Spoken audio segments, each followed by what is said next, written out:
Praise the Lord. Our daily bread. Ezekiel chapter 36, verse 26. I will also give you a new heart, and I will put you a new spirit within you, and I will take away the stony heart out of your flesh, and I will give you a heart of flesh. O Almighty God, thank you for giving this wonderful verse. May your presence showers on us.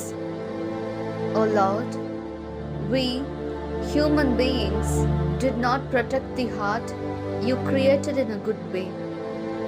Because of the way of the world, love, mercy, compassion disappeared in our hearts.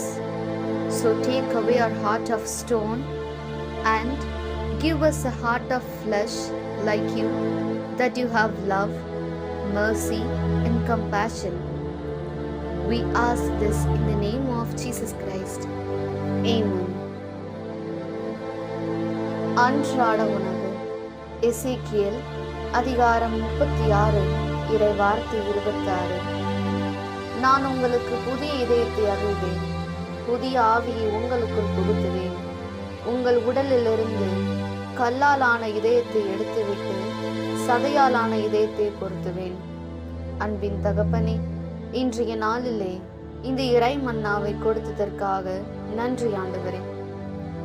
இறைவா, நீர் படைத்த இதயத்தை மனிதர்களாகிய நாங்கள் நல்வழியில் பாதுகாக்காமல் உலக போக்கினால் எங்கள் இதயத்தில் அன்பு, கருணை, இரக்கம், பரிவு ஆகியவை மறைந்து போய்விட்டது.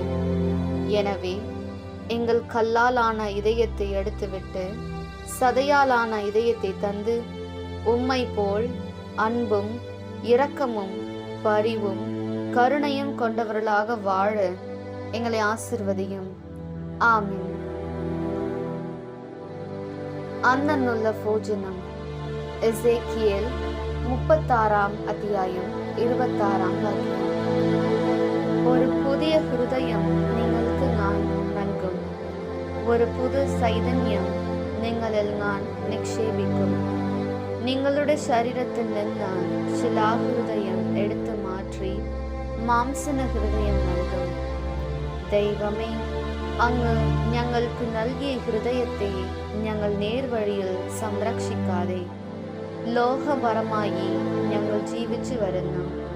സ്നേഹം, കാരുണ്യം, ദയ ഇവയൊക്കെയും മാഞ്ഞുപോകുന്നു.